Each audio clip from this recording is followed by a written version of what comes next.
Honourable members, we'll bring our session to order for midweek session, and we'll start with the daily routine, reading and presenting petitions. No petitions this afternoon. Presenting reports of committees, the Honourable Deputy Government House Leader. Thank you, Mr. Speaker. As Vice Chairman of the Committee of Law Amendments, I am directed to report the committee has met and considered the following bills. Bill number 103, an act to amend Chapter 293 of the revised statute 1989, the Motor Vehicle Act. Bill number 105, an act to amend Chapter 1 of the Acts of 1995-96, the Education Act. Bill number 109, an act to amend Chapter 501 of the revised statute 1989, the Weed Control Act. And Bill number 110, an act to amend Chapter 33 of the Acts of 2008, the Animal Protection Act. The committee recommends these bills for the favourable consideration of the House without amendments. Order these bills be referred to the Committee of the Whole House on Bills. The Honourable Deputy Government House Leader. Thank you, Mr. Speaker. As Vice Chairman of the Committee on Law Amendments, I am directed to report that the committee has met and considered the following bill. Bill number 106, an act to amend Chapter 194 of the revised statute 1989, the Handicapped Persons Education Act. The committee recommends this bill to the favourable consideration of the House with certain amendments. Order this bill be referred to the Committee of the Whole House on Bills. Any further committee reports?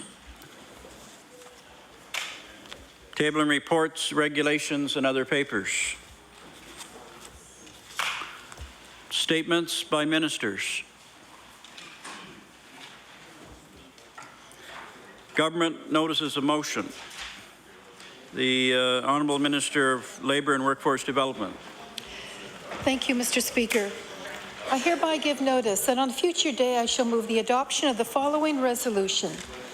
Whereas employers, employees, and government share a responsibility to have safe, healthy workplaces in Nova Scotia, and whereas the Workers' Compensation Board and the Department of Labour and Workforce Development are committed to keeping Nova Scotians safe and secure from workplace injury, and whereas the Department and the WCB introduced the Mainstay Awards to honour excellence in occupational health and safety, therefore be it resolved that all members of this House congratulate the 2010 Mainstay Award winners.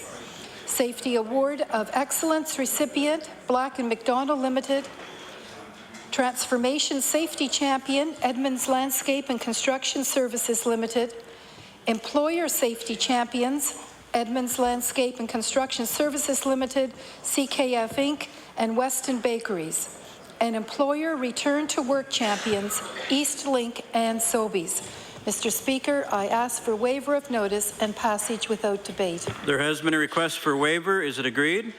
Agreed. All those in favour signify by saying aye. Those against say nay. The motion is carried.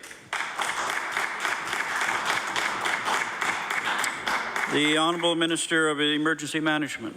Thank you, Mr. Speaker. I hereby give notice that on a future day I shall move the adoption of the following resolution.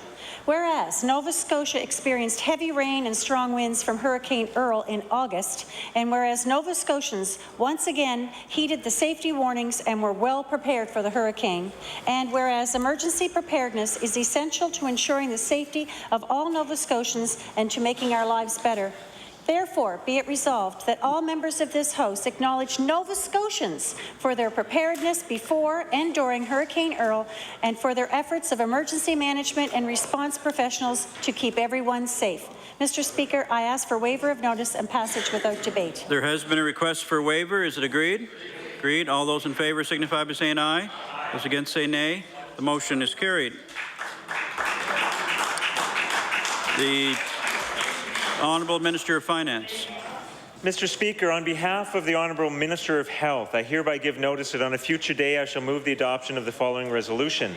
Whereas HIV, the virus that causes AIDS, attacks the body's immune system, the body's main defence against diseases, and HIV/AIDS is a disease that can affect all Canadians regardless of age, gender, sexual orientation, or economic status. And whereas as many as 65,000 Canadians are living with HIV/AIDS, with an estimated 2,300 to 4,500 new cases reported each year.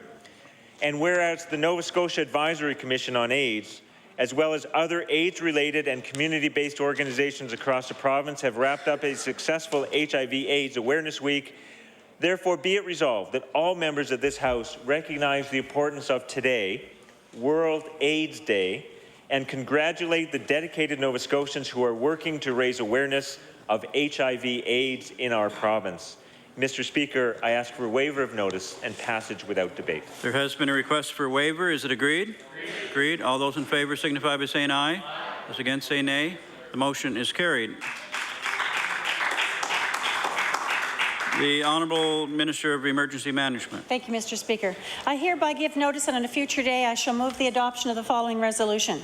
Whereas the community of Meat Cove and surrounding area was struck by unprecedented rainfall causing flash flooding in late August, and whereas members of the community banded together with the support of emergency responders and managers to help themselves and their guests, and whereas their response was a remarkable display of community character and Nova Scotia spirit.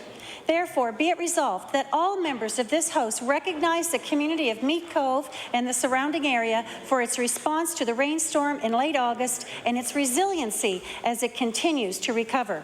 Mr. Speaker, I ask for waiver of notice and passage without debate. There has been a request for a waiver. Is it agreed? Agreed. All those in favour signify by saying aye. Those against say nay. The motion is carried.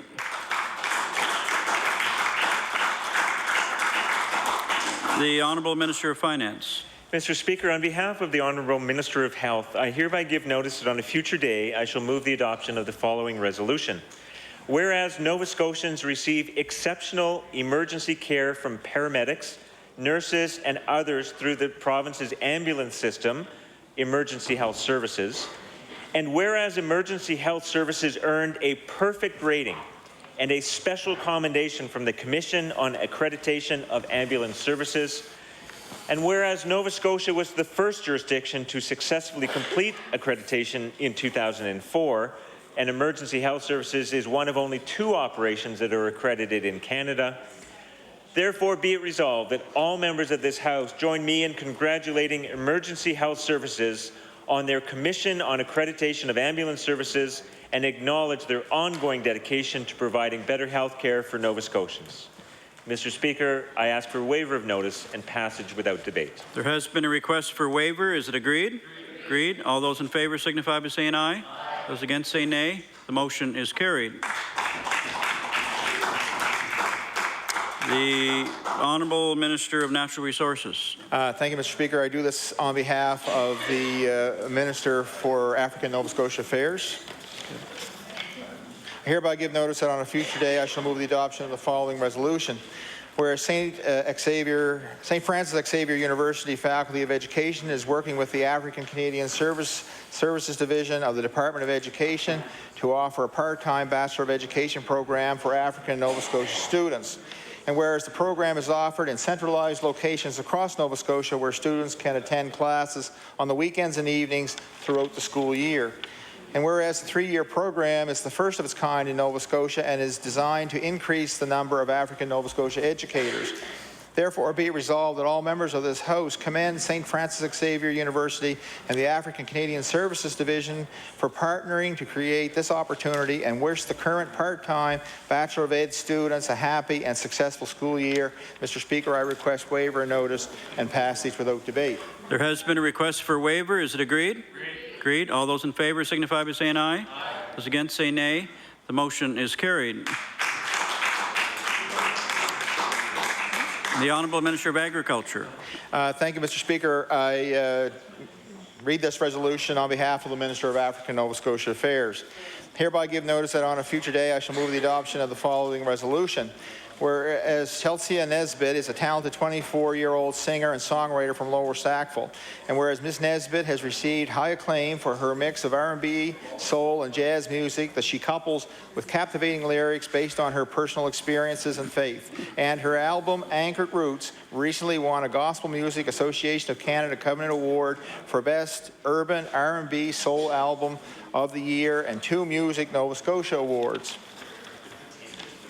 And whereas Ms. Nesbitt is also a Compassion Canada spokesperson who is dedicated to improving the health and welfare of impoverished children in Africa, Asia, and Central and South America. Therefore, be resolved that all members of this House congratulate Chelsea Nesbitt on receipt of a Gospel Music Association of Canada Covenant Award of Best Urban R&B Soul Album of the Year and 2 Music Nova Scotia Awards, and wish her continued musical success and commend her for her continued dedication to eradicating child poverty. And Mr. Speaker, I request waiver notice and passage without debate. There has been a request for waiver. Is it agreed? Agreed. All those in favour signify by saying aye. Those against say nay. The motion is carried.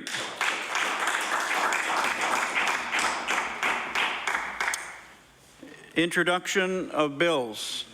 The Honourable Minister of Transportation and Infrastructure Renewal. My apologies. I would like to do another government notice of motion, if I may. Okay, certainly. My apologies. Mr. Speaker, I introduce this resolution on behalf of the Premier.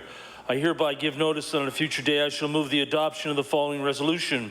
Whereas the Order of Nova Scotia is the highest honour the province can bestow on citizens, whereas Dr. Chalmers Doan of South Maitland, Dr. Rocky Jones of Halifax, Mrs. Eva Landry of St. Peter's, and the late Mr. Jim Hill of Dartmouth, and Reverend Bill Pope of Mount Denson were invested into the Order of Nova Scotia today for their outstanding contributions to their communities and their province.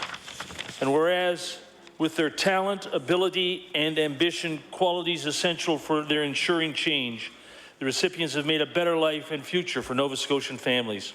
Therefore, be it resolved, this House congratulates Dr. Chalmers Doan, Dr. Rocky Jones, Mrs. Eva Landry, the late Mr. Jim Hill, Reverend Bill Pope for the Order of Nova Scotia 2010, and thanks them for their positive work that they've done to make Nova Scotia a better place. Mr. Speaker, I ask for waiver of notice, passage without debate. There has been a request for waiver. Is it agreed?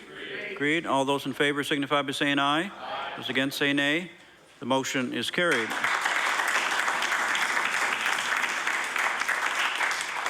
If no further government notices of motion, introduction of bills. The Honourable Minister of Service, Nova Scotia and Municipal Relations. Thank you, Mr. Speaker. I beg leave to introduce a bill entitled An Act to Amend Chapter 18 of the Acts of 1998, the Municipal Government Act, and Chapter 39 of the Acts of 2008, the Halifax Regional Municipality Charter.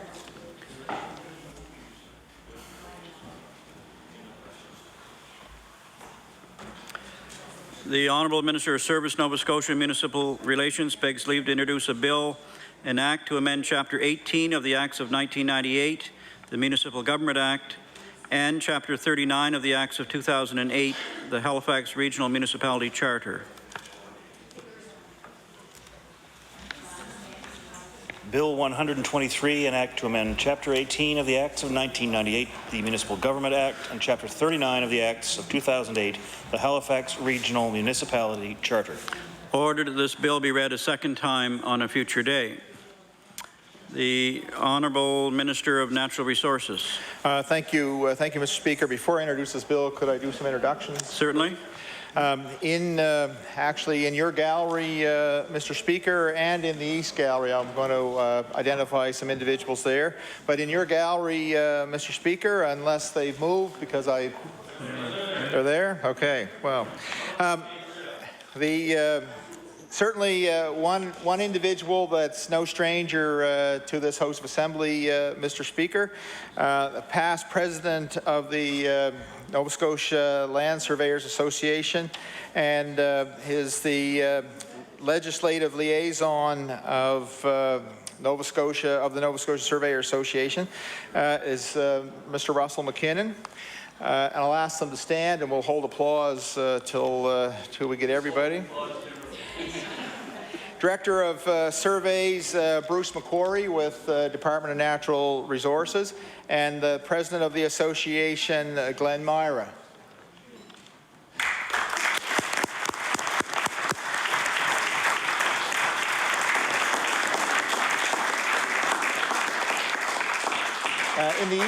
In the East Gallery, Mr. Speaker, I want to recognize Mr. Fred Hutchinson, Executive Director for Land Surveys.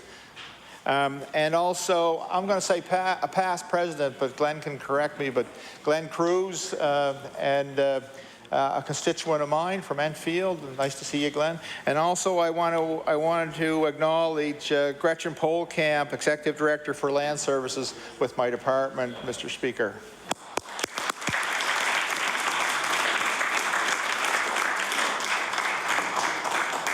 Mr. Speaker, I beg leave to introduce a bill, an act respecting Nova Scotia land surveyors.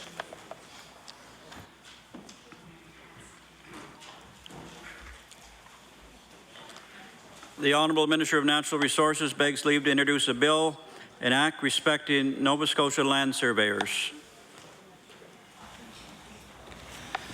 Bill 124, an act respecting Nova Scotia land surveyors. Order this bill be read a second time on a future day. The Honourable Minister of Service, Nova Scotia and Municipal Relations. Mr. Speaker, I beg leave on behalf of the Minister of Tourism, Culture and Heritage to introduce a bill entitled An Act to Amend Chapter 199 of the Revised Statutes 1989, the Heritage Property Act.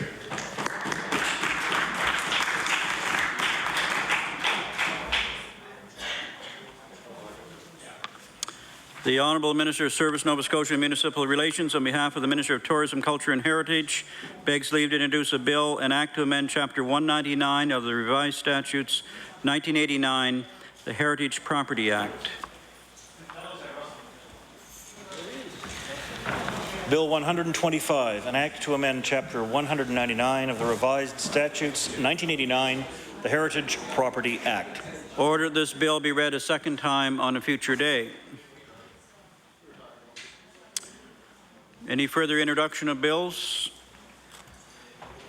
Notices of motion. The Honourable Leader of the Official Opposition. Thank you, Mr. Speaker. I hereby give notice that on a future day I shall move the adoption of the following resolution. Whereas Peter Millett of CTV News Atlantic is a trusted and familiar face to many people in Nova Scotia, and whereas this veteran journalist has decided to make a major change in his career and has taken on a new challenge with Prostate Cancer Canada as the Executive Director of Atlantic Canada, and whereas Peter will take on this challenge with the same determination and positive attitude in which he took on his personal struggle with prostate cancer, therefore be it resolved that the members of the House of Assembly congratulate Peter and to wish him well at this exciting turning point in his career.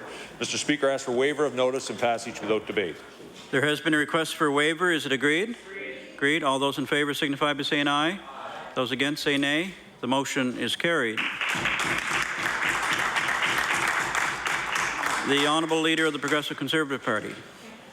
Mr. Speaker, I hereby give notice that on a future day I shall move the adoption of the following resolution. Whereas Nova Scotia's Jewish community will participate in an ancient tradition tonight as they celebrate the beginning of Hanukkah, the Festival of Lights.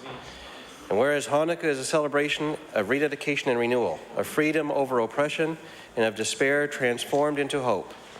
And whereas the roots of the Jewish community in Nova Scotia reach back more than a century, and in that time their vibrant faith community has enriched our province. Therefore, be it resolved that all members of this House extend warm wishes for a happy Hanukkah and join with Nova Scotia's Jewish community in celebrating the miracles of the Festival of Lights. Mr. Speaker, I request waiver of notice and passage without debate. There has been a request for waiver. Is it agreed? Agreed. All those in favour signify by saying aye. Those against say nay. The motion is carried. The Honourable Minister of Community Services. Speaker, I hereby give notice that on a future day I shall move the adoption of the following resolution. Whereas November 27th, 2010 marked the date of the annual New Ross Volunteer Fire Department Banquet and Awards presentation. And whereas when a firefighter receives a call to attend at a fire or accident, he or she is never sure if they will return home safe and unharmed from the call-out. And whereas on Saturday night, Barry Hiltz was recognized for 30 years of dedicated service and Stephen Workman was recognized for 35 years of dedicated service to the New Ross Fire Department. Therefore, be it resolved that the members of this House of Assembly congratulate Barry Hiltz and Stephen Workman for their support of their fire department and their community of New Ross.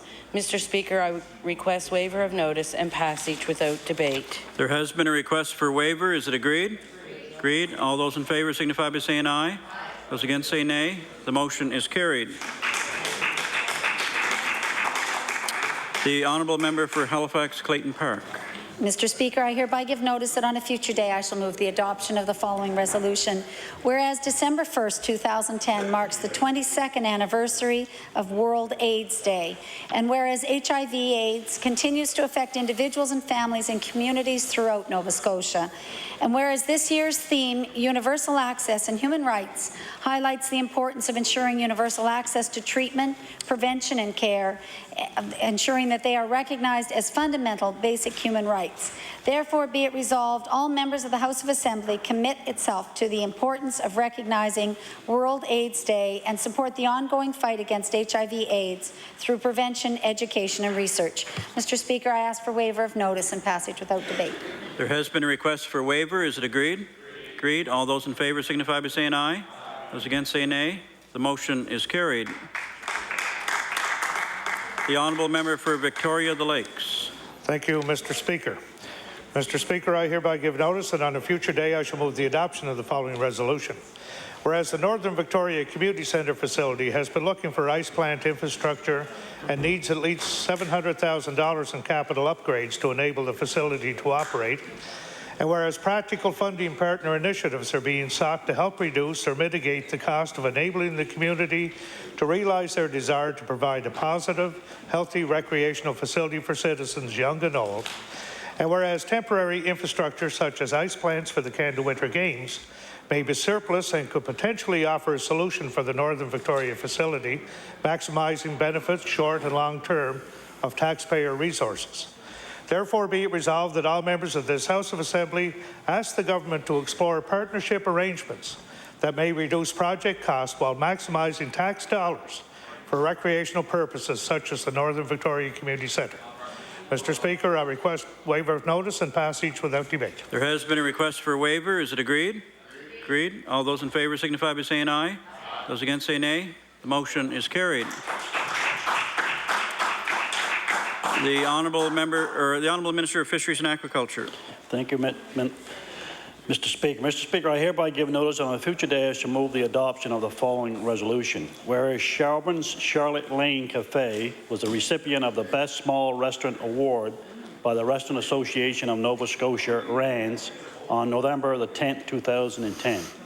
And whereas Charlotte Lane Cafe was selected for the award by the public and its peers, topping the 27 nominations in the RANS Best Small Restaurant category. And whereas proprietors Roland and Caitlin Glosser, along with her staff, continue to strive to create the ultimate dining experience in Shelbourne Historical District, taking great pride in the food that they serve and the atmosphere they provide. Therefore, be it resolved that the House of Assembly congratulates Shelbourne's Charlotte Lane's Cafe for receiving the Best Small Restaurant Award by the Restaurant Association of Nova Scotia on November the 10th, 2010. Mr. Speaker, I request waiver of notice and passage without debate. There has been a request for waiver. Is it agreed? Agreed. All those in favour signify by saying aye. Those against say nay. The motion is carried. The honourable member for Colchester North. Thank you, Mr. Speaker. I hereby give notice on a future day I shall move the adoption of the following resolution. Whereas tourism is of major importance to the economy of our province, and whereas many of the businesses and individuals who depend on the tourist industry stand out because of their excellence in ensuring that tourists receive the best our province has to offer, and whereas the Central Nova Tourism Association annually selects the region's best in various categories, therefore be it resolved that members of the House of Assembly congratulate Jim and Patricia York, owners of the Hidden Hilltop Campground in Glenholm, Colchester North, for receiving the Central Nova Tourism Association Ambassador Award. Mr. Speaker, I request waiver of notice and passage without debate. There has been a request for waiver. Is it agreed? Agreed. All those in favour signify by saying aye. Those against say nay. The motion is carried. The honourable member for Truro-Bible Hill. Thank you, Mr. Speaker. Mr. Speaker, I hereby give notice that on a future day I shall move the adoption of the following resolution. Whereas Albert L. Peppard received his BEd in physical education in 1949, his master's in education in 1967, has written 3 books and has been both a teacher and a principal. And whereas Mr. Peppard, besides his academic accomplishments, has also been directly involved in various aspects of local sports, including baseball, hockey, and basketball, both as a player and as a coach. And whereas Mr. Peppard has previously been named the Nova Scotia Volunteer of the Year, was inducted into the Acadia Hockey Honor Roll, as well as having received various other federal and provincial honors, including his latest accolade of being inducted into the Colchester County Sports Hall of Fame. Therefore, be it resolved that the Nova Scotia Legislature congratulates Albert L. Peppard on his lifetime achievements, including his recent induction into the Colchester County Sports Hall of Fame, and thanks him for his many years of community involvement. Mr. Speaker, I request waiver of notice and passage without debate. There has been a request for waiver. Is it agreed? Agreed. All those in favour signify by saying aye. Those against say nay. The motion is carried. The Honourable Leader of the Progressive Conservative Party. Mr. Speaker, I hereby give notice on a future day I will move the adoption of the following resolution. Whereas Marie Mullally has today been named the new CEO of Credit Union Atlantic, and whereas Ms. Mullally has provided many years of public service in Nova Scotia as CEO of the Nova Scotia Gaming Corporation, among other roles, and whereas Ms. Mullally is a talented executive in our province, therefore be it resolved that all members of this House extend their congratulations to Ms. Mullally and thank her for her service to the province. Mr. Speaker, I request waiver of notice and passage without debate. There has been a request for waiver. Is it agreed? Agreed. All those in favour signify by saying aye. Those against say nay. The motion is carried. The Honourable Minister of Transportation and Infrastructure Renewal. Mr. Speaker, I hereby give notice that on a future day I shall move the adoption of the following resolution. Whereas the leadership development students of Sir John A. Macdonald High School are holding a walkathon on December 12th to raise funds in the fight against brain tumors. And whereas these students have partnered with Brainchild, an organization dedicated to raising funds and awareness for children with brain tumors, whereas this is also a community event with all encouraged to participate. Therefore, be it resolved that the Nova Scotia Legislature congratulates and thanks the students of Sir John A. Macdonald High School and the community for their efforts in raising funds in the fight against brain tumors in children. Mr. Speaker, I request waiver of notice and passage without debate. There has been a request for waiver. Is it agreed? Agreed. All those in favour signify by saying aye. Those against say nay. The motion is carried. The Honourable Member for Pictou East. Thank you, Mr. Speaker. Mr. Speaker, I hereby give notice that on a future day I shall move the adoption of the following resolution. Whereas on November 20, 2010, the Pictou County Health Authority was named Pictou County Employer of the Year through the Pictou County Chamber of Commerce Annual Achievement Awards. And whereas the Pictou County Health Authority was also recently identified as one of Nova Scotia's top employers through MediaCorp Canada. And whereas these distinctions are tributes to the leadership and collaboration of the CEO, staff, board of directors, unions, foundations, auxiliary, and community partners. Therefore, be it resolved that all members of the Nova Scotia House of Assembly congratulate the Pictou County Health Authority on its recent recognitions as Pictou County Employer of the Year and one of Nova Scotia's top employers at the local and national levels.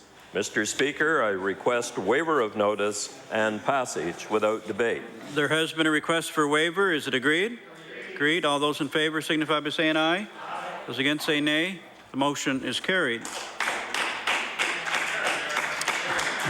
The Honourable Member for Queens. Thank you, Mr. Speaker. I hereby give notice that on a future day I shall move the adoption of the following resolution. Whereas the Winds of Change presented Vagina Monologues at the Astor Theatre in Queens County for the very first time, with both seasoned actors and newbies in October of this year.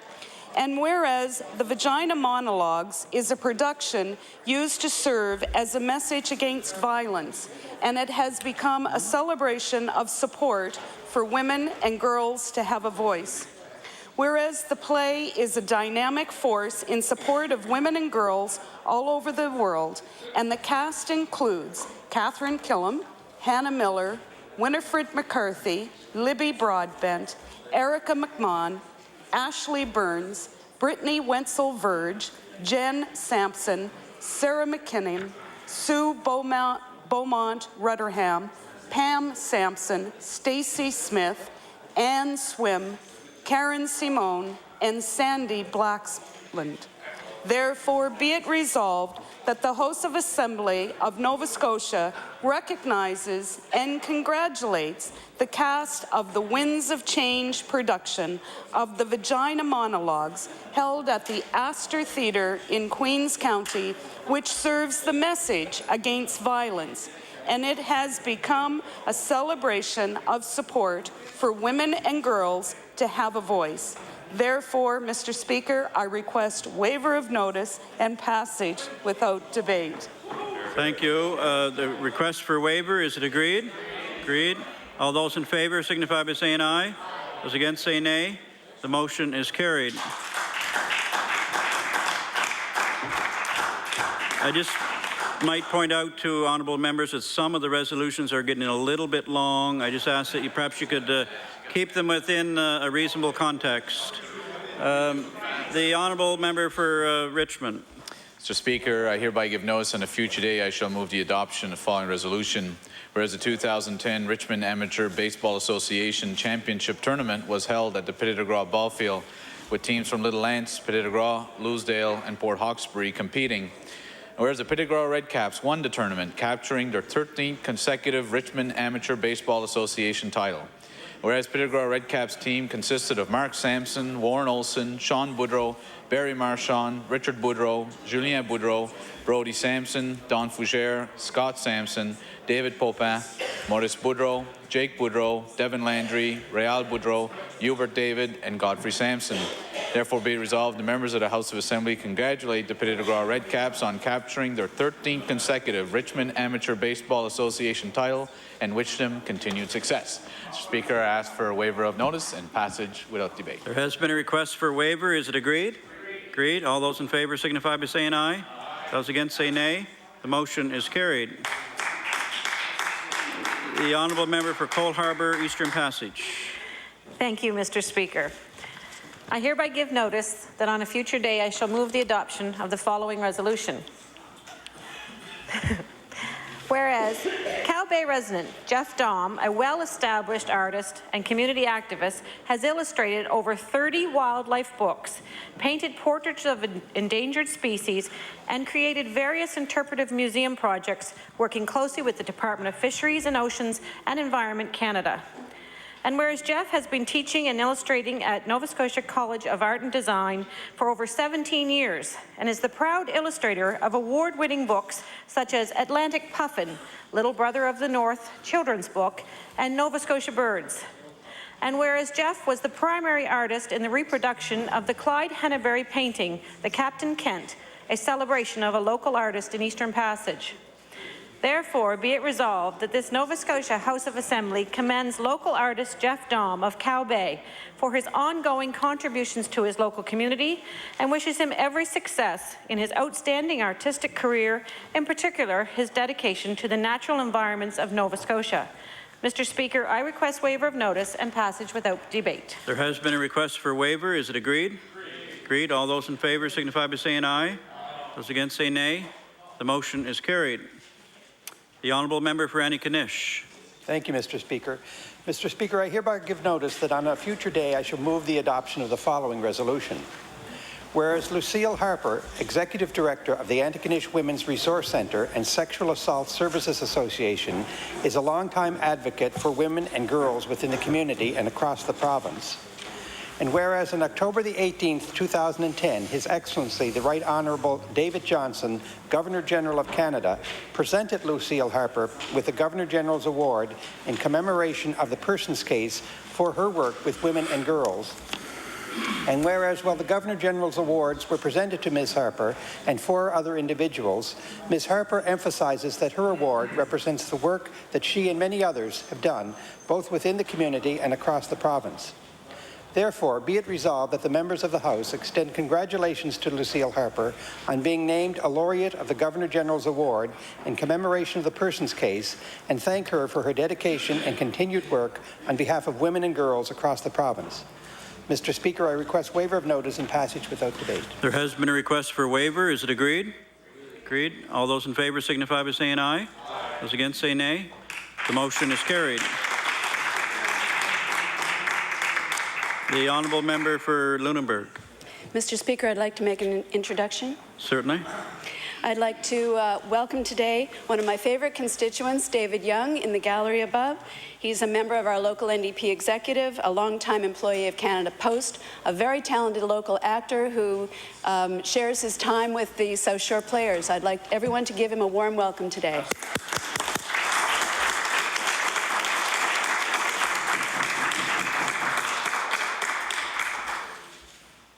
The honourable member for Lunenburg West. Thank you very much, Mr. Speaker. I hereby give notice that on a future day I shall move the adoption of the following resolution.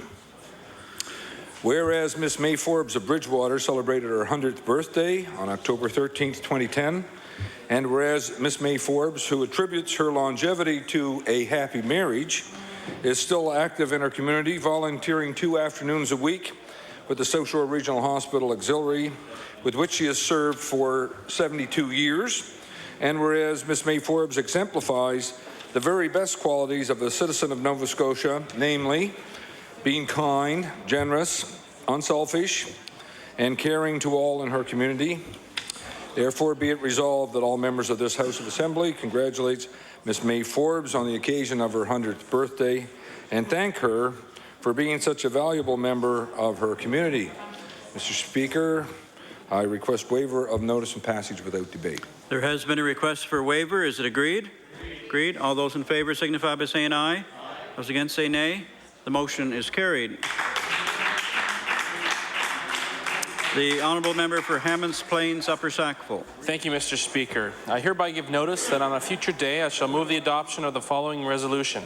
Whereas Nikki Payne, one of Canada's more original comics, hails originally from Sackville Estates in Lower Sackville, and whereas she is the recipient of 3 Canadian Comedy Awards, 2 nominations for Geminis, her Comedy Inc. special on CTV was one of the network's most viewed programs, and she has appeared on NBC's Last Comic Standing and various Much Music programs.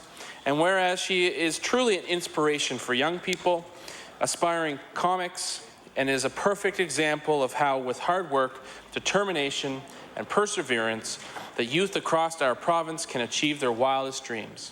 Therefore, be it resolved that the House of Assembly congratulates Nikki Payne of Lower Sackville on her unarguable success in the Canadian comedian scene and wish her continued success in her career. Mr. Speaker, I request waiver of notice and passage without debate. There has been a request for waiver. Is it agreed? Agreed. All those in favour signify by saying aye. Those against say nay. The motion is carried. The honourable member for Kings North.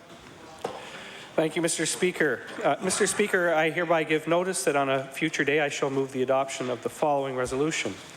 Whereas the Royal Canadian Legion Cadet of Excellence is awarded in recognition of individual endeavours which meet or enhance the aims of the cadet movement, and whereas the selection process is based on factors such as the cadets' participation in providing community service events, being recognized by peers and supervisors, and for providing comradeship and morale, and whereas Charles Huntley of the King's 2444 Army Cadet Corps was recently presented with the Royal Canadian Legion Cadet of Excellence Award.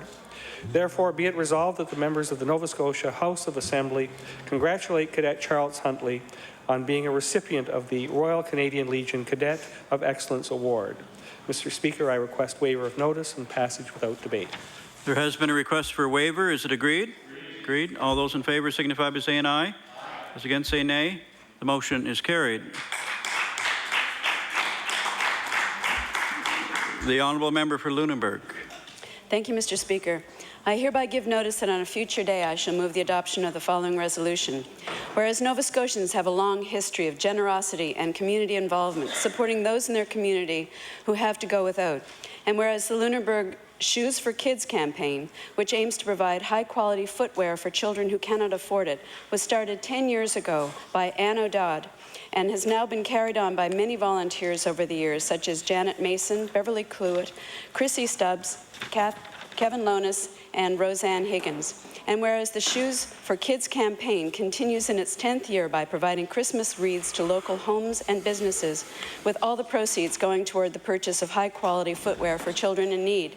Therefore, be it resolved that this House of Assembly recognize the importance of the volunteer work done by the Kids for Shoes campaign and commend this group on their dedication to providing for those in the community in need. Mr. Speaker, I request waiver of notice and passage without debate. There has been a request for waiver. Is it agreed? Agreed. All those in favor signify by saying aye. Aye. Those against say nay. The motion is carried. The Honourable Minister of African and Nova Scotian Affairs on an introduction. Okay. Yes. Thank you, Mr. Speaker. Mr. Speaker, I'd like to bring the attention of the House to the gallery opposite. We are joined today by Councillor Dawn Sloan, and actually, Councillor Sloan is with us today. She was hoping to witness the tabling off a bill, but Councillor, it's already been tabled with respect to the Heritage Act. So the briefing took a little longer than expected, and I'd like to ask the House to extend a warm welcome to Councillor Sloan.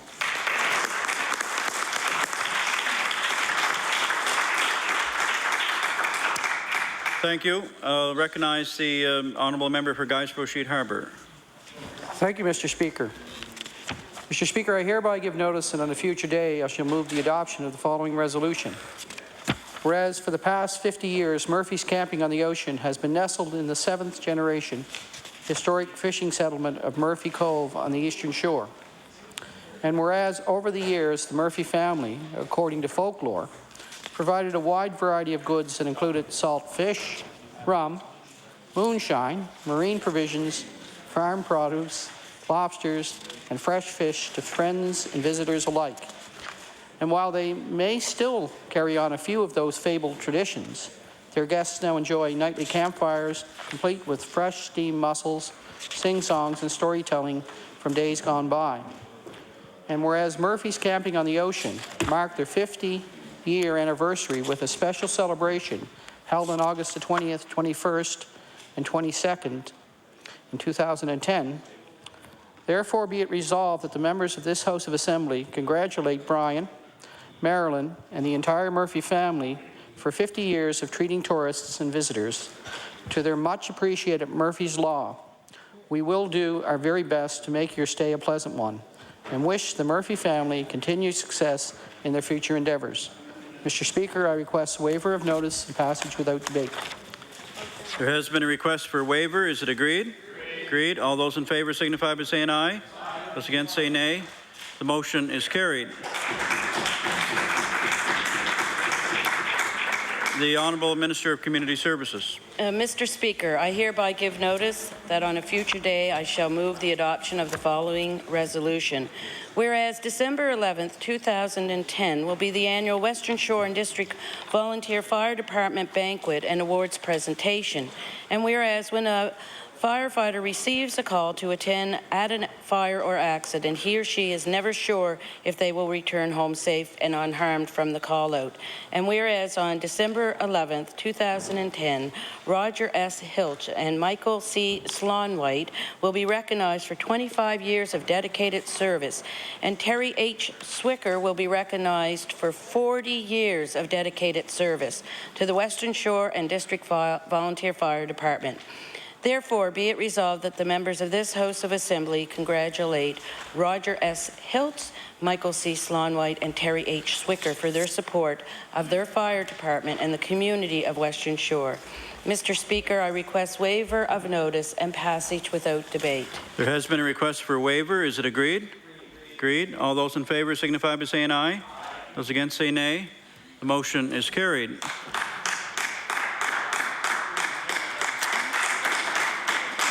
The Honourable Minister of Fisheries and Aquaculture. Thank you, Mr. Speaker. Mr. Speaker, I hereby give notice on a future day I shall move the adoption of the following resolution. Whereas the municipality of the District of Barrington was presented with the Model Volunteer Community of the Year Award at the Provincial Volunteer Banquet on April the 12th, 2010. And whereas this award is presented annually to the community that has shown ongoing continuous support of its volunteers in a number of ways, including support of projects that have enhanced the community, making it a better place to live.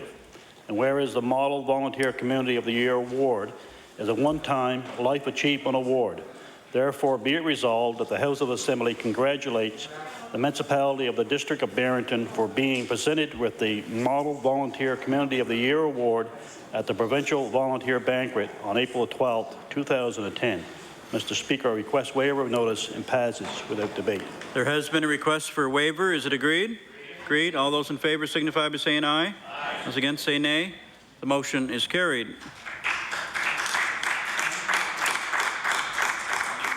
The Honourable Member for Truro-Bobble Hill. Thank you, Mr. Speaker.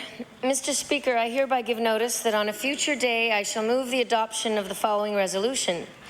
Whereas Alan Syliboy is an accomplished artist whose creations draw from his Mi'kmaq culture and heritage, and whereas Mr. Syliboy was commissioned a mural for the Vancouver 2010 Olympic Games, and whereas Mr. Syliboy was selected as one of 5 finalists for the Lieutenant Governor Arts Award, therefore be it resolved that the Nova Scotia Legislature congratulates Alan Syliboy for his beautiful artistic creations that contribute to Mi'kmaq and indeed Nova Scotian culture and heritage, and thank him for having Canada and Nova Scotia beautifully represented through his artistic endeavours. Mr. Speaker, I request waiver of notice and passage without debate. There has been a request for a waiver. Is it agreed? Agreed. All those in favour signify by saying aye. Aye. Those against say nay. The motion is carried. The Honourable Member for Cole Harbour Eastern Passage.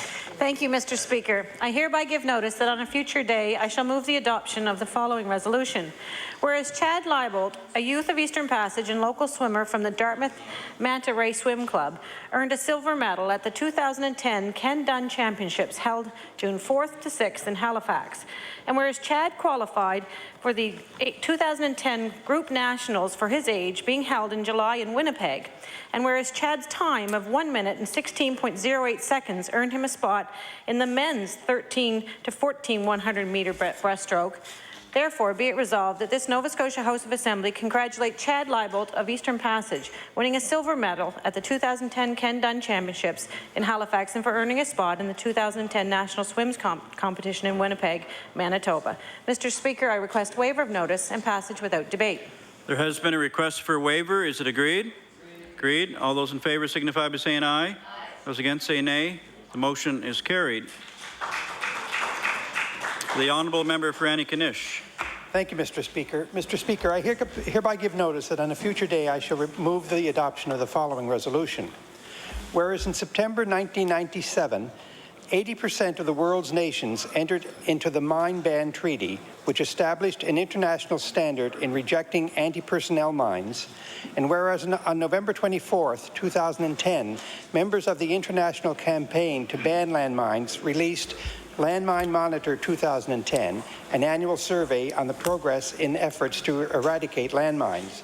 And whereas the Landmine Monitor 2010 report indicates that landmine casualties in the previous year were the lowest since annual monitoring began in 1999, and nearly 200 square kilometers of land was cleared of landmines in 2009. Therefore, be it resolved, the members of the House applaud the work of the members of the International Campaign to Ban Landmines and the signatories to the Mine Ban Treaty for their continued diligence and efforts to eradicate anti-personnel mines. Mr. Speaker, I request waiver of notice and passage without debate. There has been a request for waiver. Is it agreed? Agreed. All those in favour signify by saying aye. Those against say nay. The motion is carried. I'll recognize the Honourable Minister of African and Nova Scotian Affairs on an introduction. Thank you, Mr. Speaker. Mr. Speaker, again, I'd like to draw the House attention to the gallery opposite that we had some time delays during a bill briefing today, and they wanted to come over and witness the introduction of a bill pertaining to the Heritage Act. And I can stand here in my place and say that the bill's already been introduced, and with that, I'll introduce them instead. We are joined today, Mr. Speaker, in the House by Carla Wheaton, Cultural Resource Manager for Parks Canada, Mainland Nova Scotia, and I will ask them to stand as I call out their name. Peter Delphus, President, Heritage Trust, Nova Scotia, and certainly Mr. Delphus is no stranger to the House. Brian Cuthbertson, Vice Chair, Ministers Advisory Council on Heritage Property. Lau Goldberg, Policy Analyst, Union of Nova Scotia Municipalities. Halifax Regional Municipalities, Margie Holm, a Heritage Planner. Maggie, I'm sorry. And Councillor Lorelei Nicole, District 4. Will the House please join me and give them a warm welcome?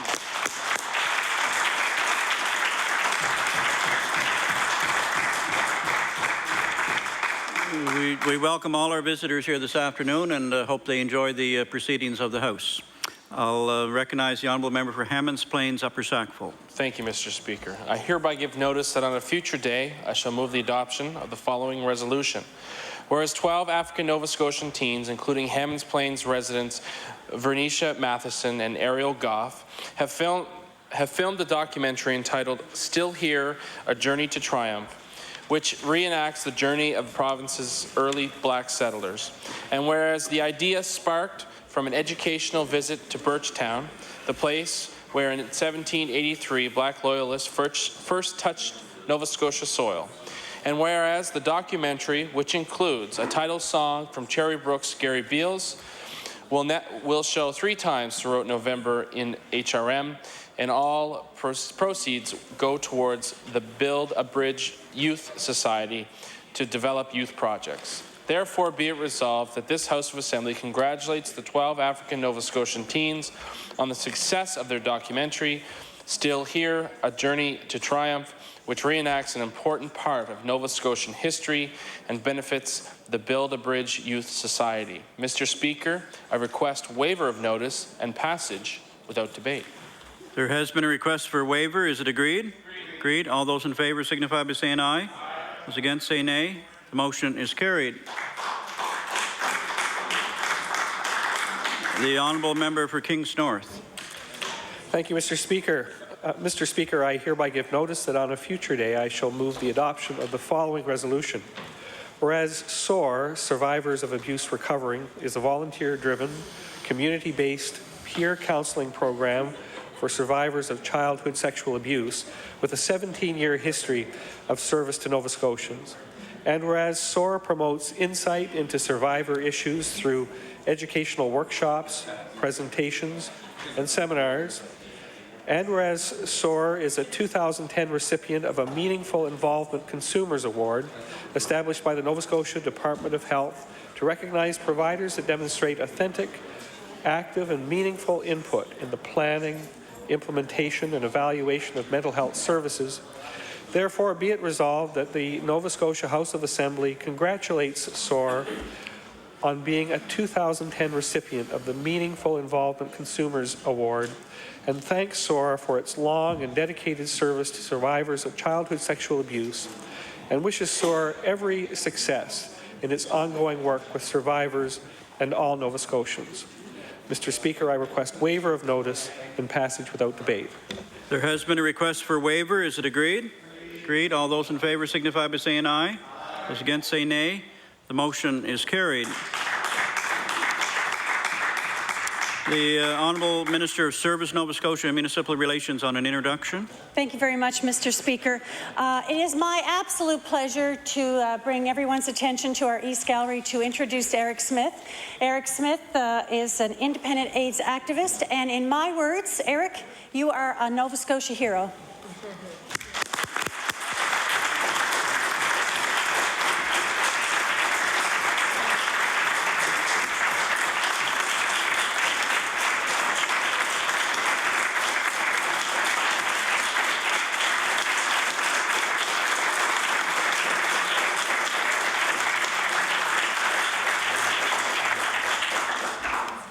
Thank you.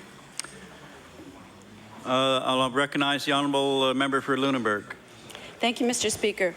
I hereby give notice that on a future day I shall move the adoption of the following resolution.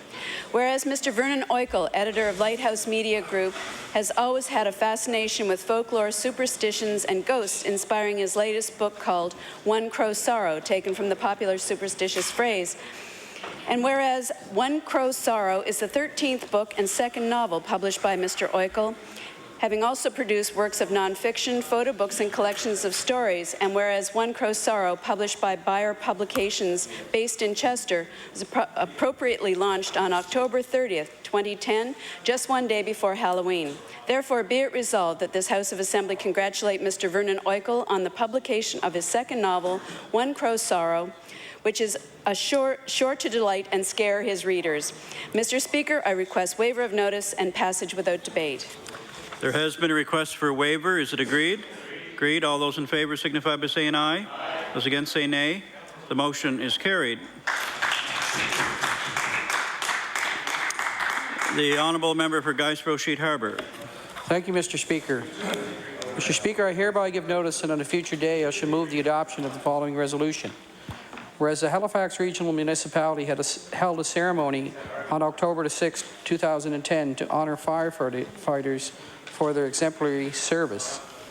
And whereas firefighters and volunteer firefighters dedicate many hours of selfless service to their communities.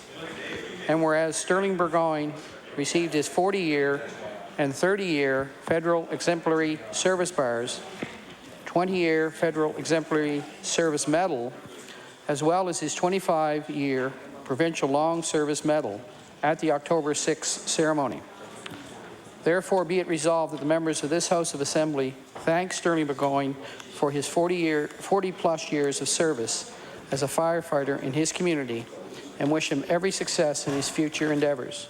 Mr. Speaker, I request waiver of notice and passage without debate.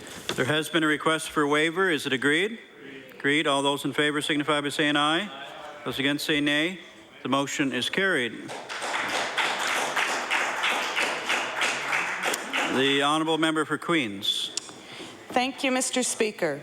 I hereby give notice that on a future day I shall move the adoption of the following resolution.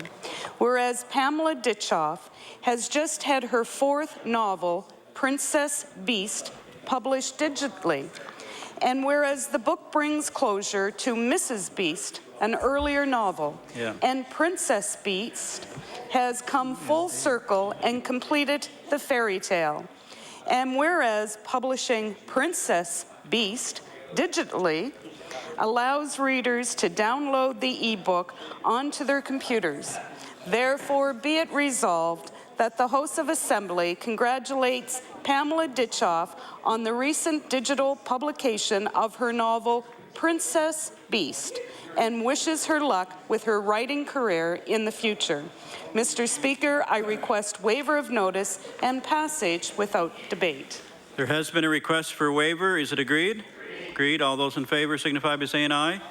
Those against say nay. The motion is carried. The Honourable Minister of Agriculture. Thank you, Mr. Speaker. I hereby give notice that on a future day I shall move the adoption of the following resolution. Whereas suicide is an entirely unnecessary and devastating choice by people in crisis, and whereas the Freddie Ford Award is given by the Canadian Mental Health Association in partnership with the Canadian Association of Suicide Prevention each year to an outstanding volunteer who has been actively involved in supporting survivors of suicide attempts. And whereas Marie Sack of Indian Brook has been awarded the Freddie Ford Award, therefore be resolved that this House of Assembly congratulates Marie Sack and thanks her for her outstanding work in counselling members of her community who are in crisis. And Mr. Speaker, I request waiver of notice and passage without debate. Request for waiver. Is it agreed? Agreed. All those in favour signify by saying aye. Those against say nay. The motion is carried. Any further notices of motion? As we get ready to go into oral questions put by members to ministers, just a reminder, a friendly reminder that all questions and answers will be directed here through the chair. No electronic equipment to be on at any time during question period. The time now is 2:12. We will go then to 3:43. 3:43, yes. I'll recognize the Honourable Leader of the Official Opposition. Thank you.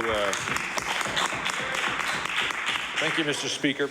The matter of how unions are created in Nova Scotia is an issue that profoundly matters to organized labour, private companies and non-unionized workers. Approximately 90% of businesses in the private sector in Nova Scotia are not unionized. The practice of secret private ballot is currently at the heart of the certification process in Nova Scotia. So my question for the Premier, will you commit to keeping the secret ballot process for union certification during your term of your mandate? The Honourable Premier. Thank you, Mr. Speaker. We're dealing now with some legislation that is before the House with respect to the Trade Union Act. We're going to wait until those matters are complete, and they include, for example, matters with respect to reviews of trade union legislation. The Honourable Leader of the Official Opposition on your first supplementary. Speaker, his response is why Nova Scotians are nervous about that bill, Mr. Speaker. The vast majority of private businesses in Nova Scotia are non-union or open shop. With the exception of the public service, the vast majority of workers are not unionized. So my question to the Premier, do you believe that an open shop or non-unionized workplace in this province can be the preferred option for workers? The Honourable Premier. Absolutely. The Honourable Leader of the Official Opposition on your final supplementary. Thank you, Mr. Speaker. This government is committed publicly to making further changes to the labour practices in this province. It already made some changes earlier this fall, such as the definition of a union member. In some cases, changes have been made without consultation with all Nova Scotians affected by those changes. So my question to the Premier, will you commit to public consultation with non-union workers and non-union employers before any changes are made to the labour standards? The Honourable Premier. Well, Mr. Speaker, in fact, as the member opposite knows, that is exactly what the substance of the bill is with respect to consultation. In fact, it sets up a committee whose whole purpose is consultation, Mr. Speaker.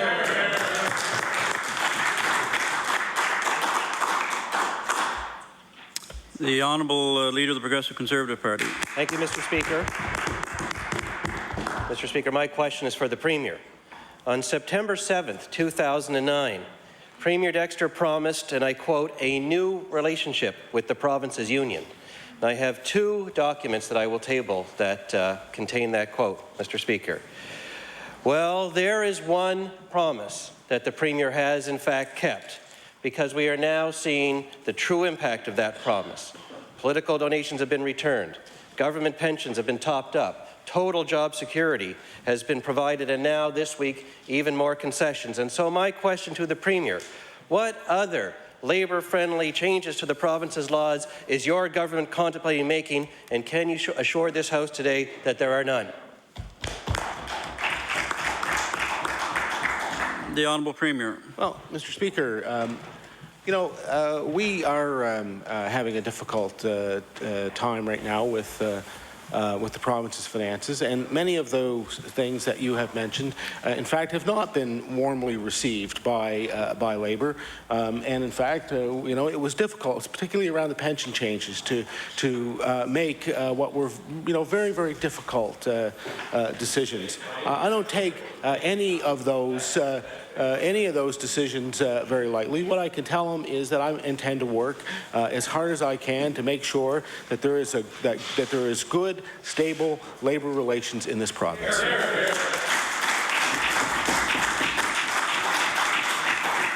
The Honourable Leader of the Progressive Conservative Party on your first supplementary. Mr. Speaker, if stable means give them everything they want, then I suspect the Premier is correct. Mr. Speaker, Nova Scotians are finding it very strange that this government over-consults on many things, but then tries to sweep labour-friendly amendments under the rug. I guess that's another way that we can interpret the Premier's promise of a new relationship with organized labour, as I've already tabled. My question to the Premier, will you commit to full consultation with all groups, unionized, non-unionized, open shop, closed shop, before any more changes come forward to the province's labour laws? The Honourable Premier. Mr. Speaker, the whole point is to make sure that the kind of thing that happened with the Labour Standards Act never happens again in this province, that there is, in fact, appropriate consultation on changes that can affect the stability of this province.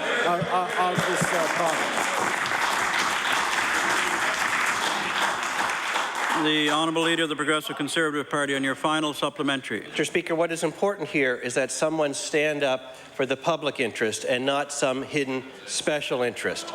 That is what the Premier was elected to do. Nova Scotians are now aware that it is they, the taxpayer, that will pay the ultimate price for this new special relationship that the Premier promised, in the form of higher taxes, more bureaucracy, and a bigger, more comfortable bureaucracy, Mr. Speaker. So it turns out that what the Premier really meant in the last election campaign was a better deal for today's unions. So my question to the Premier, will you finally put the people first, including the overburdened taxpayer, and stop the secret, hidden agenda that was finally and luckily exposed this week for all to see? The Honourable Premier. Well, Mr. Speaker, if you call putting something in a bill for the opposition parties to see being somehow secretive, I suppose you're willing to attribute that to absolutely anything, Mr. Speaker. The reality is the changes in the bill are good. They're good for Nova Scotia. They are good for labour stability in this province, Mr. Speaker.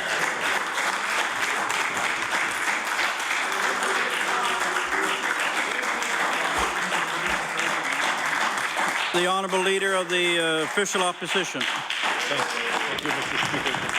Speaker. We are now into week 5 of this House sitting, and this government has avoided discussing most of the major issues of concern to Nova Scotians. In particular, Mr. Speaker, this government's unilateral dictate to school boards to cut 22% from their budget.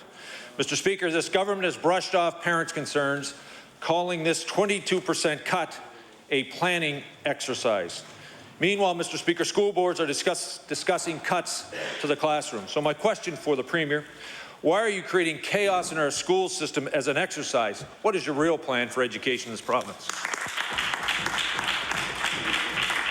The Honourable Premier. Our real plan is to make sure that we get the books of this province back to balance, Mr. Speaker. The Honourable Leader of the Official Opposition, on your first supplementary. Mr. Speaker, on the backs of our children, Mr. Speaker. School boards are now in the planning stage for next year's budget. They need to make decisions now on what next year's school will look like for students.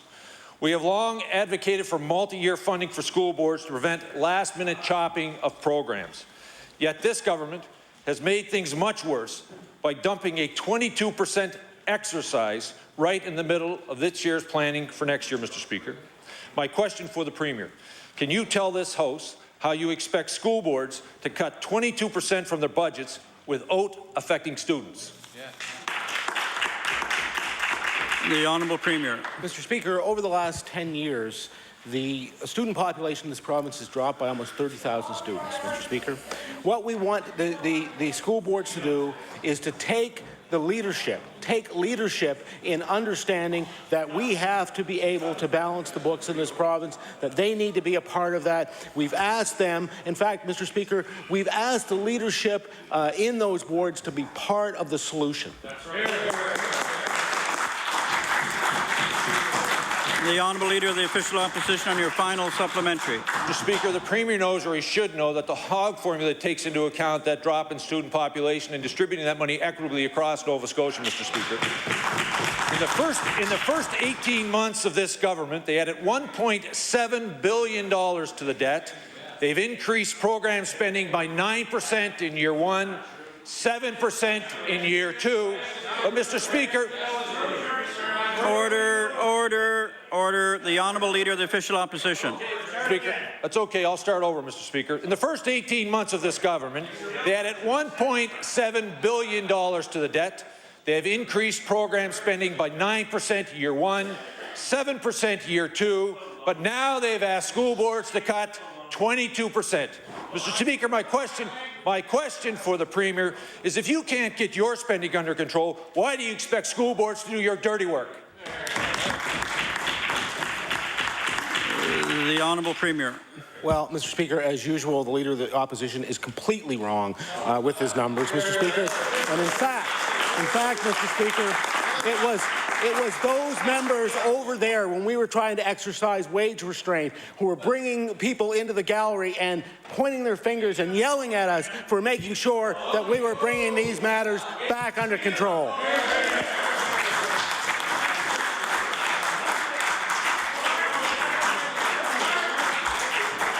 Order. The Honourable Member for Bedford Birch Cove. Mr. Speaker, when asked about his plans to raise tuition, the Premier said last week, and I quote, "Mr. Speaker, the reality is that Nova Scotia has one of the worst student aid programs in the country. We intend to ensure that there is accessibility for students in the province." Now, the Premier specifically avoided the question of raising tuition. My question to the Premier: how does the O'Neill report, and specifically allowing tuition to increase, promote access to post-secondary education? The Honourable Premier.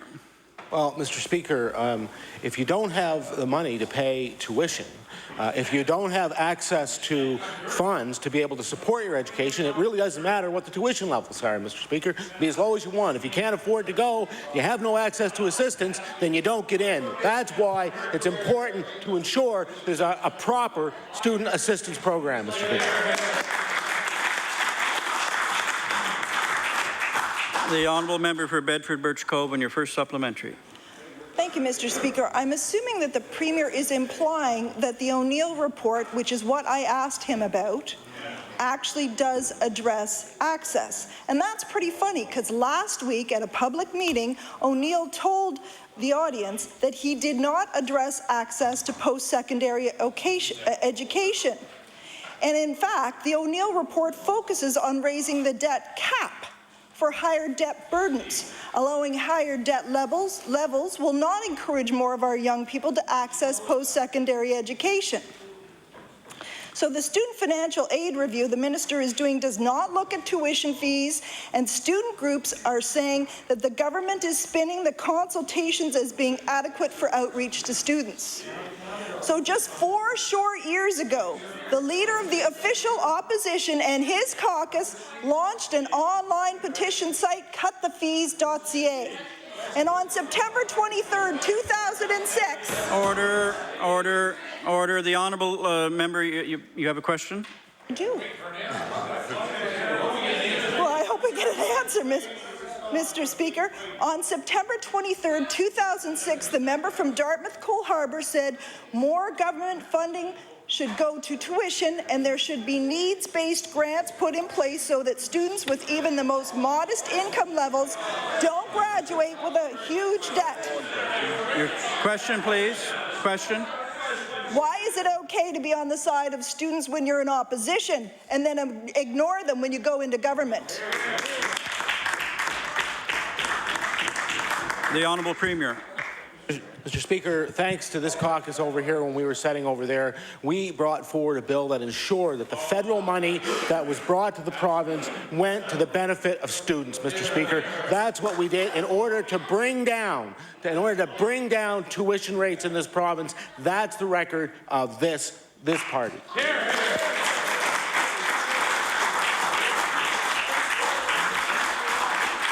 The Honourable Member for Bedford Birch Cove on your final supplementary. Mr. Speaker, a few of the people on this side of the House were there then, and they know the truth, and that wasn't it. The fact fact is, Mr. Speaker, we don't know what the Premier's intention is when it comes to the future of our post-secondary education system, because he won't respond to the O'Neill report. He won't tell us what his plans are for pending MOU negotiations, and students are left wondering whether they're going to get a seat at the table. Since the O'Neill report was commissioned by the Premier, my question to the Premier, will he give us a formal response to the O'Neill report before this House rises? The Honourable Premier.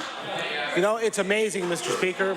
On the one hand, they complain about the lack of consultation, and on the other hand, they complain about too much consultation. We're going to continue the consultation on that report, Mr. Speaker, and we are going to make sure that we have an appropriate response, one that takes into consideration the views of all the stakeholders.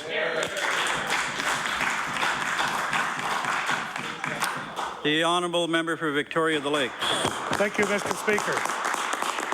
Mr. Speaker, my question through you is to the Minister of Tourism, Culture and Heritage. In July of this year, the province of Prince Edward Island found a unique way to attract visitors to the province and the rest of Atlantic Canada by embarking on a creative tourism endeavour. By bringing Regis and Kelly to the island, PEI boosted their position in the Atlantic market, as reports indicate there was $22.9 million in direct economic spin-offs created in the province. This all happened, Mr. Speaker, with the economy in decline, yet PEI Tourism led the way by thinking outside the box. My question to the Minister, are events like this part of your broader tourism marketing strategy? The Honourable Minister of Tourism, Culture and Heritage. Thank you, Mr. Speaker. Mr. Speaker, I'm proud to say that the tourism figures in the province of Nova Scotia as to the end of October Mr. Speaker, tourism numbers till the end of October are slightly up overall all over the province. Mr. Speaker, there are some places within Nova Scotia that they are down. There's some places that we are up. Overall, tourism is up. Tourism is a $1.8 billion industry in Nova Scotia. This year, tourism will likely approach $2 billion, Mr. Speaker. Mr. Speaker, the visitation of cruise ships in Halifax is up 22%. Mr. Speaker, the cruise ship traffic is up 15% in Sydney. Mr. Speaker, as far as special events go, we do that. I think I just Thank you. The Honourable Member for Victoria the Lakes, and your first supplementary. Thank you, Mr. Speaker. Mr. Speaker, on May 26th, I sent a letter to the Minister asking if Nova Scotia had placed a bid on having the Regis and Kelly show come to Nova Scotia. Mr. Speaker, on July 9th, I received a response from the Minister where he indicated that indeed his department did not participate in the process. He also said that given the fiscal environment, funding for such an initiative would have to come from existing budgets, and he felt that this would negatively impact other areas of marketing and programming. Well, Mr. Speaker, those areas of marketing referenced by the Minister are nothing to be proud of this year. In fact, their return on investment is a paltry 8% decline in the UK, 7% fewer Western Canadians, and 2% fewer Americans. Mr. Speaker, my question through you to the Minister. Please explain how such a unique investment, such as the one embarked upon by PEI, is any worse for Nova Scotia than the dismal numbers you're so proud to stand by this year. The Honourable Minister of Tourism, Heritage and Culture. Mr. Speaker, the honourable member opposite's quoting some numbers, and he quoted some negative numbers, but he didn't quote that the Germany visitation is up 5%, Mr. Speaker. Mr. Speaker, he doesn't quote about Atlantic Canada, how the visitation is up with the stay-home vacation, Mr. Speaker. Mr. Speaker, the honourable member the honourable member talks about Regis and Kelly. Mr. Speaker, as he quotes about Regis and Kelly, I'm surprised, Mr. Speaker, he's not talking about the final analysis. What was the final outcome with that endeavour by the province of PEI? And you know what, Mr. Speaker? We are different. What works in PEI may not work in Nova Scotia and vice versa, Mr. Speaker. We are doing a good job at tourism, Mr. Speaker. We just had the last 2 days the annual meeting with we just had the annual meeting with tie-ins, Mr. Speaker. And Mr. Speaker, our stakeholders are very happy with what we're doing.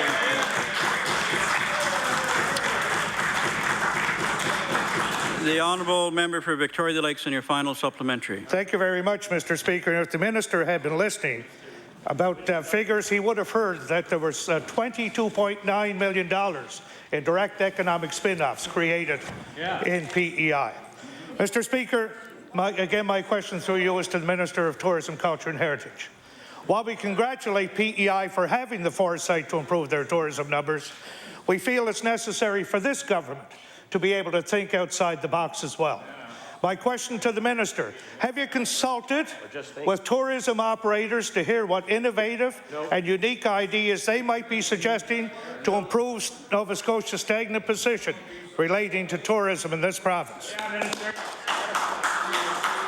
The Honourable Minister of Tourism, Culture and Heritage. Well, Mr. Speaker, and I normally don't stoop to this level, but I'm going to go there. The honourable member talks about me not listening.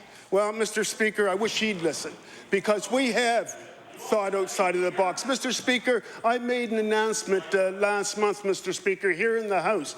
Maybe he wasn't here that day, with respect to the African Diaspora Trail coming here next year to the province of Nova Scotia for the first time, Mr. Speaker.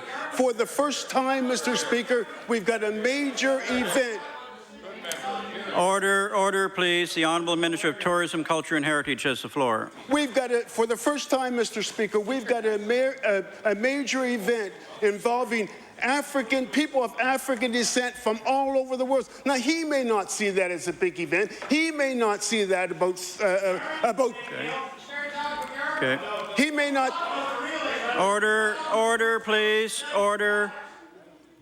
The Honourable Minister of Tourism, Culture and Heritage. He may not see that as thinking outside the box, Mr. Speaker, but we do, Mr. Speaker.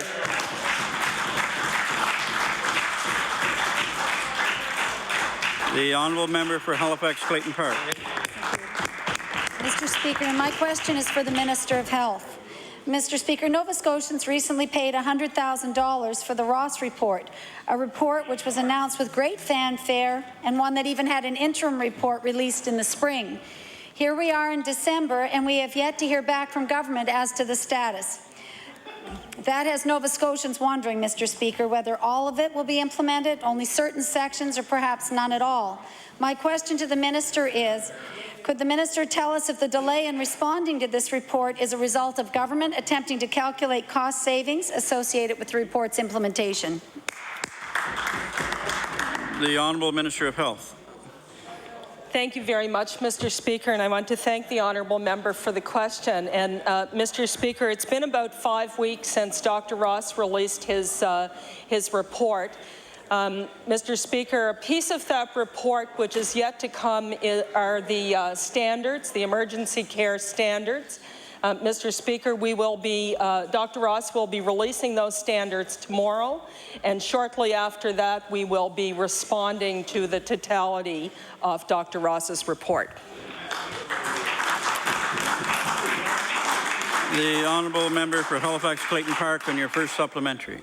Thank you, and we're pleased to hear about tomorrow's announcement, although we want to see the full response to the Ross report, which the minister told us recently was coming soon. We've had that interim report, as we've said, and communities have been waiting ever since the final report came out. DHAs are also waiting, and health providers are waiting for answers. My question to the minister is, will the minister's response, when it comes in its totality, provide answers to communities as to the status of their emergency rooms, or will they once again be left waiting for clear direction from the government? The Honourable Minister of Health. Thank you very much, Mr. Speaker. And Mr. Speaker, as I said, and I've said in previous question periods, that our response to Dr. Ross's report will in fact come before this House rises for the Christmas break. Hear, hear, hear. The honourable member for Halifax Clayton Park on your final supplementary. Thank you, Mr. Speaker. And Mr. Speaker, there's no question, and the minister's response we will be expecting to see a full implementation timetable.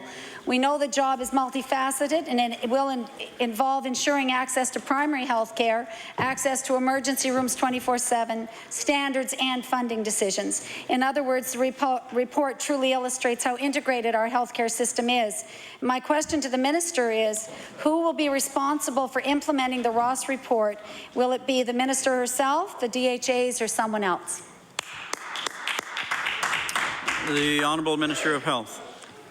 Thank you very much, Mr. Speaker. Mr. Speaker, as the honourable member and other members know, we have a system of providing health services where the planning and the policy arm is generally in the Ministry of Health, and the actual implementation is at the DHA level and with a variety of partners around the province. We will be working very closely with all of our partners in the implementation of this report. EHS, as the resolution read in this House earlier today, that has had phenomenal success in their reaccreditation, will be intimately involved, as will 811 and our physicians and healthcare providers, Mr. Speaker.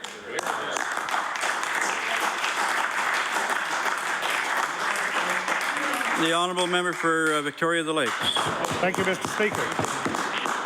Mr. Speaker, again, my question through you is to the Minister of Tourism, Culture and Heritage. 2 days ago, the minister spoke at the annual Tie-In Summit. Mr. Speaker, the minister's mixed messages left many in the crowd uncomfortable and concerned about the government's vision for tourism in Nova Scotia. He talked about high risks and high rewards, while covering up the fact that the tourism industry does not share his optimism. In fact, Mr. Speaker, large properties say their room nights are down about 4 to 5%, while the minister says they're steady. During his speech, the minister talked about doing things differently. Yet, when his executive director was asked by reporters what plans were in place to improve the 8% decline in UK visitation, he responded that there were no plans to change the department's market focus. So, Mr. Speaker, my question to the minister: what role do you actually have in the department when it comes to directing tourism policy that generates revenue and improves the stagnant tourism numbers we see before us? The Honourable Minister of Tourism, Culture and Heritage. Thank you, Mr. Speaker. Mr. Speaker, I remember a couple of nights ago, I remember it very well, Mr. Speaker. I remember the speech I made to the tie-ins. I was there again yesterday, Mr. Speaker, and Mr. Speaker, everyone that I met up with last night and the day before congratulated me on a speech.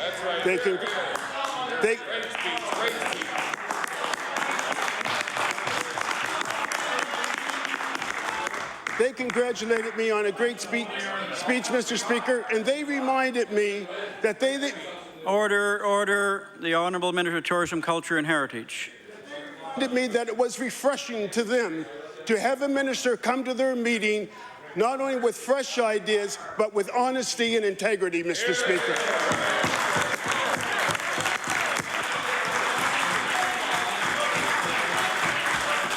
The Honourable Member for Victoria the Lakes on your first supplementary. Mr. Speaker, during what some tourism operators are calling the minister's do more with less speech, he admitted his government's failure and abandonment of the Cat Ferry and Southwestern Nova. Mr. Speaker, while the minister listed off his government's investment checklist, I have to wonder if he actually remembered that the very tourism operators he put out of work weren't actually there to hear it. Mr. Speaker, my point is that while this minister has indicated that change is coming, he sat by for 18 months and did nothing to promote the industry. Mr. Speaker, through you to the minister, what has taken you so long to realize that the numbers are stagnant, tourism operators are fed up, and that tourism shouldn't be the poor cousin to his jet-setting ways? The Honourable Minister of Tourism, Culture and Heritage. Thank you. Thank you, Mr. Speaker. Mr. Speaker, we've spent $400,000 we invested in Team Southwest and Team Southwest, Mr. $400,000. Mr. Order. The Honourable Minister of Tourism, Culture and Heritage. Thank you, Mr. Speaker. Mr. Speaker, we invested in Yarmouth 250. Yarmouth is celebrating its 250th anniversary. Mr. Speaker, we invested another $150,000 in that, Mr. Speaker. Mr. Speaker, we are investing money in tourism in the province of Nova Scotia. Now, despite what the opposition may say, the more they holler, the better job I know I'm doing, Mr. Speaker.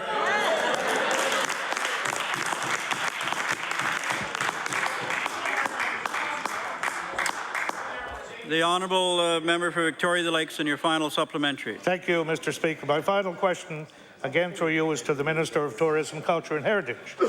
While the Minister preached his personal high risks equals high rewards philosophy during his speech, others sat stunned and confused, wondering how his words will actually translate into action. So my final question to the Minister, what does he mean by high risk, and what rewards does he expect to see come out of those risks?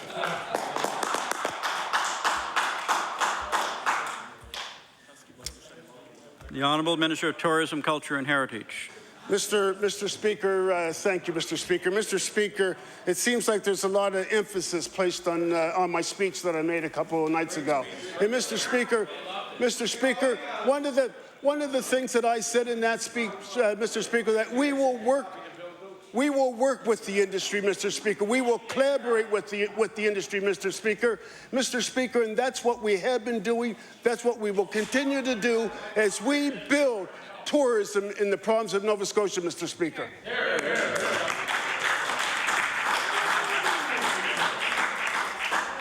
The Honourable Member for Richmond. Mr. Speaker, Nova Scotians have been without an immigration strategy since July 2006. On Tuesday, November 17th of 2009, the Minister of Immigration appeared as guest speaker at Halifax Chamber of Commerce, where she stated she hoped to have an immigration strategy for attracting people to the province ready by spring. On March 25th, 2010, the throne speech promised a new immigration strategy to be launched later this year. Meanwhile, on July 24, 2010, an op-ed at the Cape Breton Post had the Minister of Immigration stating, and I quote, "The province's new immigration strategy to be released later this summer will help grow our economy by significantly increasing the number of immigrants coming to Nova Scotia," end quote. My question to the Minister of Immigration, given that Nova Scotians have been promised a strategy by your government on 3 different occasions, will you tell us why we haven't seen a new immigration strategy? The Honourable Minister of Immigration. Thank you very much, and thank you for the question. And I would like to say that I recognize the question is a valid one. We have been working on the immigration strategy, and I did say it was coming forward, and we missed those timelines because we're just making very sure that all components and all aspects that we can add to that strategy are in that strategy, and that we've done appropriate consultation around that, which we are continuing to do. What I will say to the honourable member is that I would say that we will be seeing the immigration strategy launched in the winter, I would say before at the end of the winter time period. Thank you.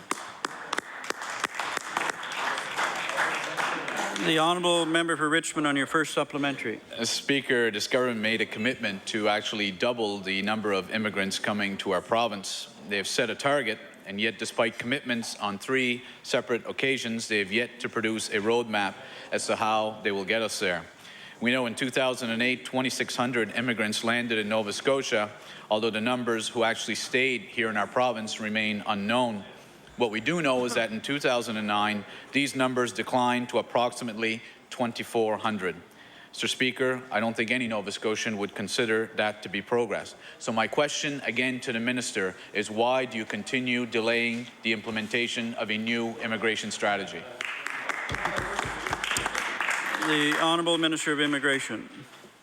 Thank you very much. And I'm saying we're not delaying it. There's many issues around implementing an immigration strategy, and one of those is that we have to work with the federal government around our numbers. As you know, that there's a limited amount of numbers across the nation that each province can tap into, and so we've been working provincially and we've been working with all the other provinces and at the federal level to get agreements around our levels. So that is one aspect of why there's been a bit of a delay on that particular thing.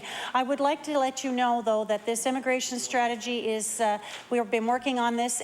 I have weekly meetings and was talking with the executive director this morning. This is something that we are going to be putting forward in the winter, and it will be a very good strategy that we, as all of Nova Scotians, can be proud of, and to make sure that when people land here, they feel welcomed and that we're able to make sure they're settled appropriately. Thank you.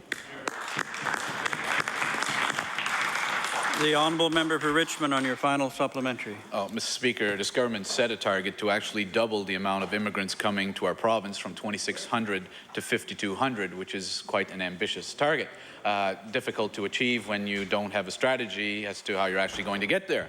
So, Speaker, to make matters worse, since assuming power, which is almost a year and a half now, this government has actually seen the amount of immigrants coming to our province decline rather than increase. Mr. Speaker, if we are to build our economy, bring skilled workers to our province, address labour shortages, and deal with both our population decline and the fact that our population is getting older, we clearly need a new plan, and we need it now. It has been since 2006 since we have had an immigration strategy in our province. So I'm wondering if the Minister would be so kind, since she has missed 3 previous dates, could she be a bit more specific as what exactly she means before the end of winter as to when Nova Scotians will see a new strategy from her department? The Honourable Minister of Immigration. Just because the immigration strategy is not out in the public domain does not mean that immigration has been sitting idle. I would like to push back on the comment that our numbers are down. We have actually met our targets already this year, and the retention rate of immigrants in Nova Scotia is at 62%, and we want to make sure that that increases over the next couple of years. Because we don't have that immigration strategy does not mean that we are not working on a daily basis to make sure that we are attracting immigrants to come to Nova Scotia. We've added a new stream with the agri-food sector stream in the last couple of weeks. People have been over in the UK and Wales, and well, they've been in the UK. We've been doing marketing. We have people landing. We've been meeting with the ISIS group, which have been providing excellent settlement. We are working very hard to make sure we're welcoming, and that we're also making sure that people, when they land here, stay here because they feel they're part of Nova Scotia.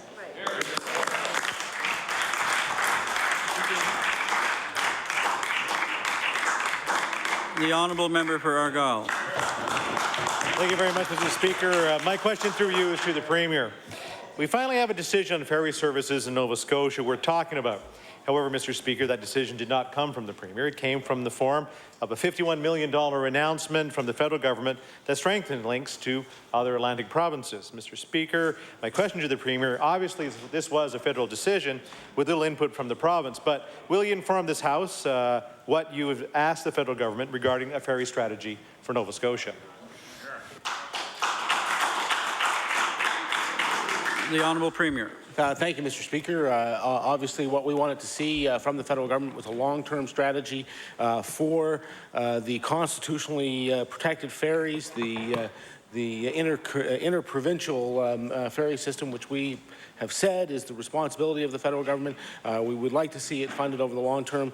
In fact, other than a press release, we don't actually know what the elements of their agreement is or their proposal is, Mr. Speaker. But as I said earlier today to the press, Obviously, any assistance, any agreement which solidifies those services is a welcome announcement.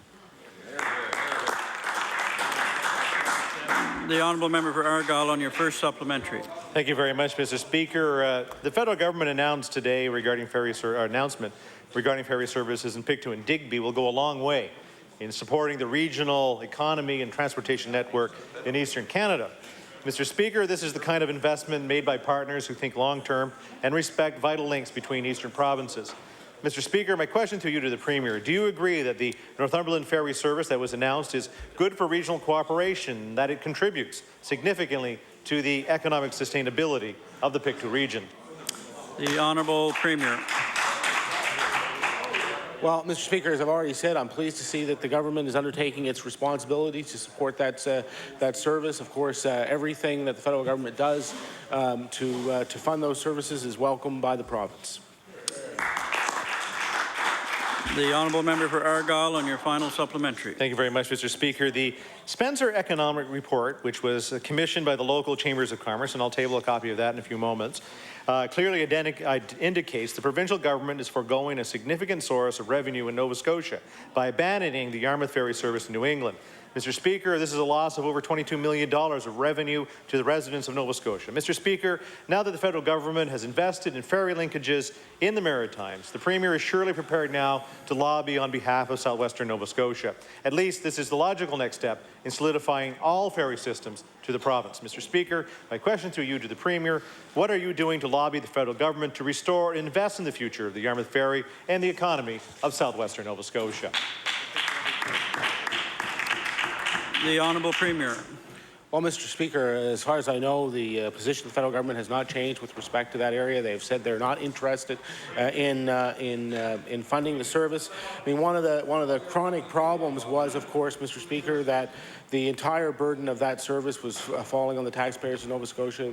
The state of Maine has said that they're not interested in supporting the service, Mr. Speaker. So, Mr. Speaker, I know that in Yarmouth, the Industrial Commission have said that they've asked for proposals. I know they're having a look at them, but Mr. Speaker, we have not seen a business case for a sustainable service at this point. The honourable member for Yarmouth. Thank you, Mr. Speaker. Last night, the federal government announced that it would offer $51 million for 3 maritime ferries, something that the Premier on the record has lobbied for.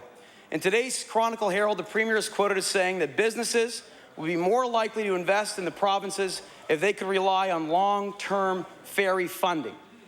The Member of Parliament from St. John was quoted as saying that the federal government is in talks with the 3 provinces about their contributions to that arrangement. Mr. Speaker, this Premier has not only lobbied for ferry subsidies, he continues to give them out himself. Mr. Speaker, my question to the Premier is, why does he recognize that funding for ferries is an essential economic investment on one hand, but with the other cut funding to a ferry, the one from Yarmouth, that was a vital economic engine for Yarmouth, Southwest Nova, and the entire province? The Honourable Premier. Thank you, Mr. Speaker. The question, I haven't seen the proposal from the federal government with respect to our own ferries. What I can say is that there's a large difference between interprovincial ferries where you have more than one partner at the table who are providing assistance, Mr. Speaker, where you have a long-term responsibility on behalf of the federal government, and where that has, as I pointed out, an important commercial impact for southwestern Nova Scotia. I'm sure he's had an opportunity to have a look at the transportation study that was done, which of course indicated that there was not a business case for that particular route. Mr. Speaker, I wish that were not the case. I wish there was a sustainable ferry service that Yarmouth and Portland or Bar Harbor could put in place. And if there is one, Mr. Speaker, I'll tell the member we'd be happy to help make sure that that happens. But, Mr. Speaker, at this point, the federal government has said it's not interested. The state of Maine has said that they're not interested in it. So, Mr. Speaker, the taxpayers of Nova Scotia would be left bearing the entire burden of a service that is not sustainable and in fact, had increasing costs.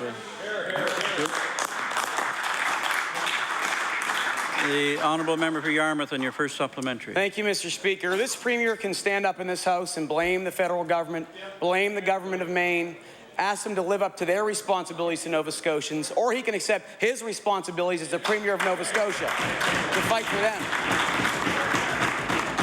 The fact is that the Premier does recognize the importance of ferry links in the province, but has refused to recognize the importance of an international link that connects Nova Scotia to our largest, most important trading partner, ally, and international friend. He does say, Mr. Speaker, that he's interested in supporting our community in establishing a sustainable ferry service. So my question to the Premier is, now that the people of Yarmouth are working to secure one, what tangible efforts has he made to make sure that that happens? The Honourable Premier.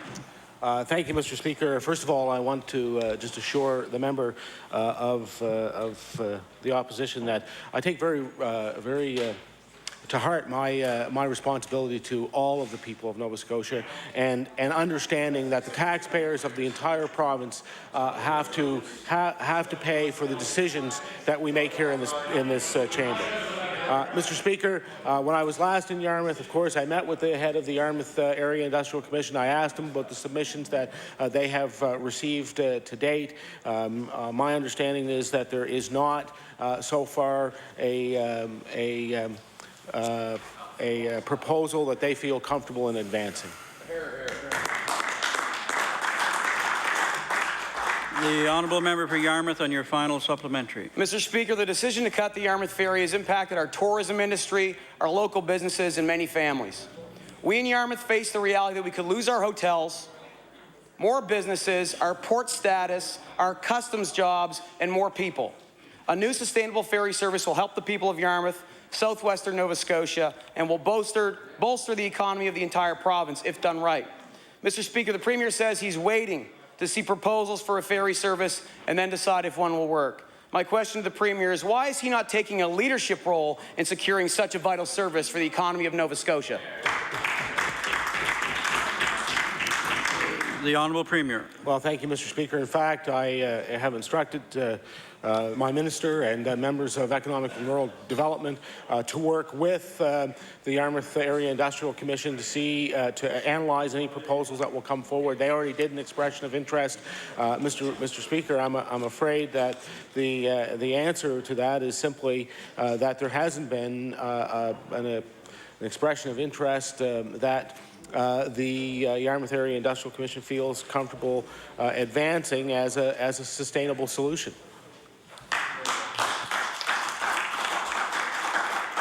The honourable